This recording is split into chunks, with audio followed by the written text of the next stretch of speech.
የታዳጊ ተስፈኞችን ሞት ዜና መንገር ምን ያህል ልብ ይሰብራል።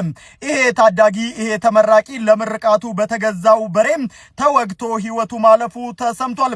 ፍስሐ አስማማው ይባላል። በጎንደር ዩኒቨርሲቲ እንደምትመለከቱት እጅግ አስደናቂ ጥረቱ ታክሎበት ከጎንደር ዩኒቨርሲቲ በኤሌክትሪካል ኢንጂነሪንግ ተመርቆ ነበር።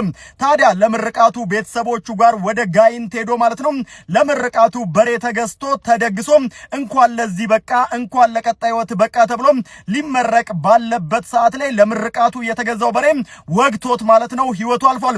የሰው ልጅ ህይወት እንዴት እንደምትጠፋ ይሄ አንዱ ማሳያ ነው። እጅግ በጣም ያሳዝናል። እጅግ በጣም ልብ ይሰብራል። ለሟች ነፍስ ይማር፣ ለቤተሰቦቹ፣ ለክፍል ጓደኞቹ፣ ለመላው የአካባቢው ማህበረሰብ መጽናናትን እመኛለሁ። በዚህ ሰዓት በርካታ ተማሪዎችን ያስገረመና አስቸኳይ መረጃ ተሰምቷል። እንደገና ፈተና አለም እየተባለ ይገኛል። ከ2010 ዓመተ ምህረት ጀምሮ እስከ 2015 ዓመተ ምህረት በመጀመሪያ ዲግሪ በሁለተኛና በሶስተኛ ዲግሪ የተመረቃችሁ ወይንም የመውጫ ፈተና ሳትፈተኑ የዲግሪ ባለቤት የሆናችሁ በሙሉ እንደገና የትምህርት ማስረጃችሁን ለማረጋገጥ ሲባል ፈተና እንደሚሰጥ ተነግሯል። በጉዳዩ ላይ አስተያየት ለመስጠት የፌዴሪ ትምህርትና ስልጠና ባለስልጣን የለቀቀው ሊንክ ባዮ ላይ ባስቀመጥኩላችሁ የቴሌግራም ቻናሌ ላይ አስቀምጫለሁ። እዛ ላይ ገብታችሁ አስተያየታችሁን መስጠት ትችላላችሁ። በዲግሪ ተመራቂዎች ላይ እየተናፈሰ ያለው መረጃ ሐሰት ነው። በቲክቶክ እና በፌስቡክ ዲግሪ ያላችሁ ሁሉ በድጋሚ ልትፈተኑ ነው እየተባለ የሚሰራጨው መረጃ ፈጽሞ ስህተትና አደናጋሪ መሆኑ ታውቋል። በኢፌዴሪ ትምህርትና ስልጠና ባለስልጣን የወጣው መመሪያ የሚለው ትክክለኛው መረጃ ምንድነው? ይህ አዲሱ ረቂቅ መመሪያ የሚመለከተው ጥቂቶቹን ብቻ ነው። እነማንን ካላችሁ ደግሞ አንደኛ በዲፕሎማ ወይንም በቴክኒክና ሙያ ተመርቃችሁ የሲኦሲ ፈተና ሳታልፉ ወደ ዲግሪ የገባችሁትን እንዲሁም ዲግሪ ከጀመራችሁ በኋላ ሲኦሲ የወሰዳችሁትን ብቻ ነው። የ12ኛ ክፍል ማለፊያ አምጥታችሁ በቀጥታ የገባችሁትን ወይንም የሲኦሲ ፈተና አልፋችሁ ዲግሪ የጫናችሁትን ተማሪዎች ፈጽሞ አይመለከትም ተብሏል። የትምህርት ማስረጃችሁም እንደ ቀድሞውኑ ይረጋገጥላችኋል። መመሪያው ገና ረቂቅ ላይ ነው የተባለም ሲሆን እስከ ሐምሌ 13 ቀን 2018 ዓ.ም ድረስ በህዝብ አስተያየት ላይ ይቆያልም ተብሏል። ስለዚህ አትደናገጡ። ለጓደኞቻችሁ መረጃውን ሼር አድርጉላቸው። እንዳትቀጡ ስለ ፔንሲዮን አዲስ መረጃ ተሰምቷል። የአዲስ አበባ ከተማ አስተዳደር በሆቴሎች፣ በሪዞርቶች፣ ሎጆች፣ ፔንሲዮኖችና እንግዳ ማረፊያዎች ላይ አዲስ የ5% የመኝታ አገልግሎት ታክስ መጣሉን አሃዱ ሬዲዮ አስታውቋል።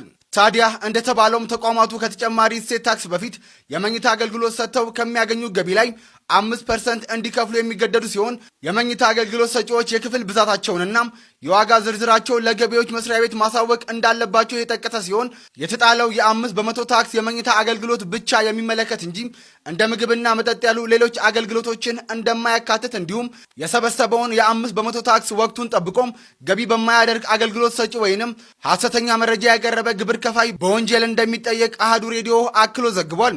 ይህ መረጃ ለበርካቶች እንዲደርስ ሼር አድርጉት። እንዲሁም ለተጨማሪ አዳዲስና ወቅታዊ መረጃ በአዲስ አበባ የቤት ክራይ ጭማሪ ጣሪያ 11.5% ተደርጓል። የአዲስ አበባ ቤቶች ልማትና አስተዳደር ቢሮ ኮሚኒኬሽን ጉዳዮች እንዳስታወቀው ከሆነ በተወሰነው የ11.5% የቤት ክራይ ጭማሪ መሰረት በአሁኑ ወቅት የቤት ክራይ 15000 ብር እየከፈሉ ያሉ ሰዎች የ1725 ብር ጭማሪ ተደርጎ 16725 ብር ይከፍላሉ ማለት ነው። 10000 ለሚከፍሉ ደግሞ ህጋዊ የጭማሪ መጠኑ 1150 ይሆናል። እንዲሁም ደግሞ 20000 የሚከፍሉ 2300 ብር ነው ጭማሪ ማድረግ የሚቻለው። በአሁኑ ወቅት 5000 የሚከፍሉ ደግሞ በተደረገው የ11.5% ጭማሪ መሰረት 575 ብር ነው ጭማሪ ሊደረግባቸው የሚገባው። በዚህም መሰረት የሌሎችን ክፍያዎች ሂሳብ መስራት ይቻላል። ዶክተር ቴዎድሮስ አድሃኖም በትግራይ ያደረጉትን ነገር ግን ሰምታችኋል። በትክክልም ህዝብን ማገልገል ምን እንደሆነ ያሳየ አርያም የዓለም ጤና ድርጅት ዋና ዳይሬክተር የሆኑት ዶክተር ቴዎድሮስ አድሃኖም ሰርተው በዓለም ዙሪያ ላይ በዚህ ሰዓት መነጋገሪያ ሆነዋል።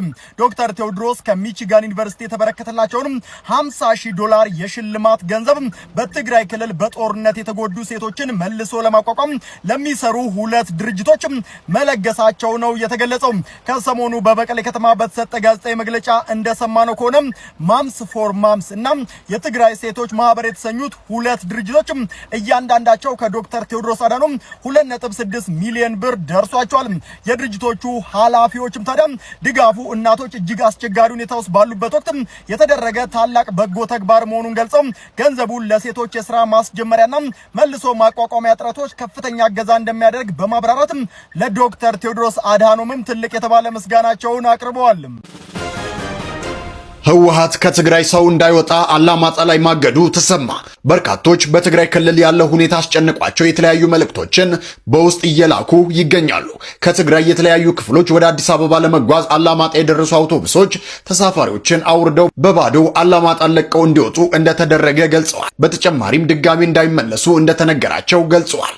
ትግራይ ክልል ያሉ ወገኖቻችን ሰላም እንዲሆኑ ሁላችንም አበክረን እንጸልይ። በአዲስ አበባ ፔንሲዮንና እንግዳ ማረፊያዎች ላይ አዲስ ሕግ ተጥለዋል። ካሁን በኋላ በአዲስ አበባ ሆቴልም ይሁን ፔንሲዮን ለመኝታ ሲጠቀሙ ተጨማሪ 5% ታክስ ይከፍላሉ ተብለዋል። አዲሱ ደንብ ቁጥር 204/2018 ስራ ላይም ውለዋል። ጭማሪው የተደረገው በመኝታ አገልግሎት ላይ ብቻም ነው። ምግብና መጠጥ ላይ የ5% ታክስ አይጨምርም። ሆቴሎችና ፔንሲዮኖች ደረሰኝ የመቁረጥና የተገልጋዩ መረጃ የመመዝገብ ግዴታም ተጥሎባቸዋል። ከተማ አስተዳደሩ ይህንን ያደረገው ገቢውን ማሳደግና መሰረተ ልማት ለመገንባት እንደሆነም ነው የገለጸው።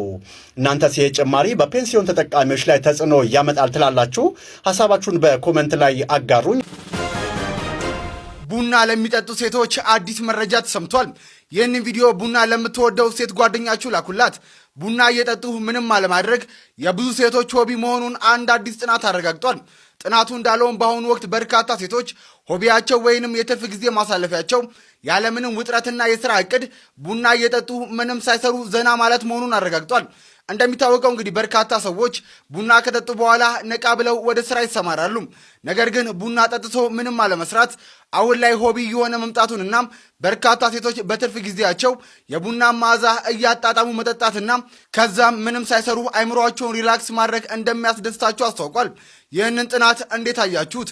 ሐሳባችሁን በኮሜንት አጋሩን። ለተጨማሪ አዳዲስና ፈጣን ወቅታዊ ሰበር መረጃ ተሰምቷል። በአዲስ አበባ የቤት ጭማሪ መጠን ይፋ ሆኗል። አሁን ላይ 10 ሺህ ብር የምትከፍሉ ሰዎች የዋጋ ጭማሪ መደረግ የሚችለው በ11.5% ብቻ ስለሆነ ታዲያ 10 ሺህ ብር የሚከፍል ሰው በቀጥታ ወደ ሂሳቡ ስንገባ 1150 ብር ብቻ ይጨመርበታል ማለት ነው። ወደ 11 ሺህ ብር እንዲከፍል ይደረጋል። ይሄ ህጋዊ ጭማሪው ነው። ታዲያ ሂሳባችሁ አሁን ላይ ከነበረው እንዴት ነው የሚጨምረው? የሚጠበቅብኝስ ምንድነው የምትሉ ተከራዮች እንደዚሁም ደግሞ አከራዮችም 30 ሺህ ብር የሚከፍል እንደዚሁ መጨመር የሚገባው 11.5% ብቻ ነው። እሱን ሂሳቡን እናንተ አስሉትም 50 ሺህ የሚከፍል እንደዛው በዛው በፐርሰንት ማለት ነው ያንን ጭማሪ ማድረግ አከራይ ይችላል። ተከራይም ደግሞ ያንን መጨመር ግዴታ አለበት ተብሏል። ከዛ በላይ ተከራይም መጨመር የለበትም፣ አከራይም ታዲያ ማስጨመር የለበትም ተብሏል። ይሄ ተመን ከዛሬ ሐምሌ 1 ጀምሮ ይፋ ሆኗል። የጤና ባለሙያው በደቦ በመደብደብ የአካል ጉዳት ያደረሱ ተከሳሾች ተፈረደባቸው። በባሌ ሮቤ ከተማ የተሽከርካሪ መናኸሪያ ውስጥ አንድ የጤና ባለሙያ በደቦ የደበደቡ ወጣቶች በእስራት ተቀጥተዋል።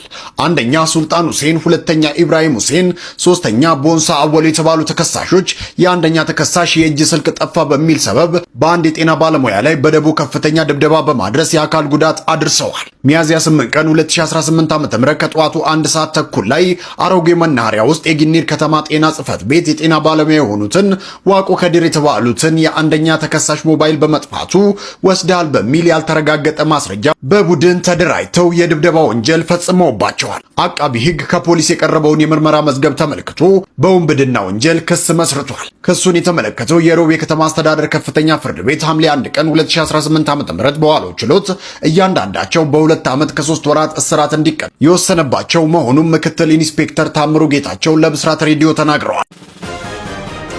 ጉንዳን እንዲበላው መቃብር ላይ ተጣለው ሕፃንና የእናቱን ፍርድ በተመለከተ በዚህ ሰዓት አዲስ መረጃ ተሰምቷል። በጌዲዮ ዞን ይርጋ ጨፌ ከተማ የተሰማው እጅግ አሳዛኝ ታሪክ ዛሬ ፍጻሜ አግኝተዋል። ወልዳ መቃብር ላይ ጣለችው እናት በ6 ዓመት ከ3 ወር ጽኑ እስራት እንድትቀጣ ተፈርዶባታል። ሚያዝያ 11 ቀን ምሽት ላይ ወይዘሮ ዘሪቱ ኃይል የተባለችው ይህች እናት አዲስ የተወለደውን ድንግዝግዝ ሕፃን ሙስሊም መቃብር ውስጥ ጥላው ትሄዳለች። ሕፃኑን ጉንዳን እየበላው እያለቀሰ ለቅሶን የሰሙ ጎረቤት ደርሰውለታል። ፖሊስ በመጨረሻም ሕፃኑን አድኖ ወደ ሆስፒታል ቢወስደውም እናትየው ግን የሰውን ልጅ ለአደጋ በማጋለጥ ወንጀል ዛሬ ሐምሌ 3 ቀን ጥፋተኛ ተብላለች። ይህ ቅጣት ለሰራችው ግፍ ይመጥናል። እናንተ ምን ትላላችሁ? ኮሜንት ላይ ጻፉልኝ። አዲስ ተጠንቀቁ፣ አልሰማንም ብላችሁ እንዳትቀጡ።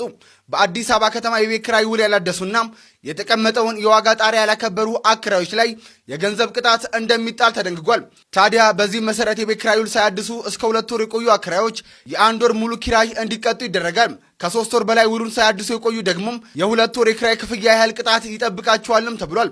በተጨማሪም አዲስ ተከራይ አስገብተው ያላስመዘገቡ አከራዮች የ1 ወር ኪራይ የሚቀጡ ሲሆን ድርጊቱ በጥቆማ ወይንም በክትትል ከተደረሰበት ግን ቅጣቱ እስከ 3 ወር የኪራይ ዋጋ ሊደርስ እንደሚችልም ተገልጿል። ይህ ቪዲዮ ለምታውቋቸው ሰዎች በሙሉ ሼር አድርጉላቸው። እንዲሁም ለተጨማሪ አዳዲስና ወቅታዊ መረጃዎች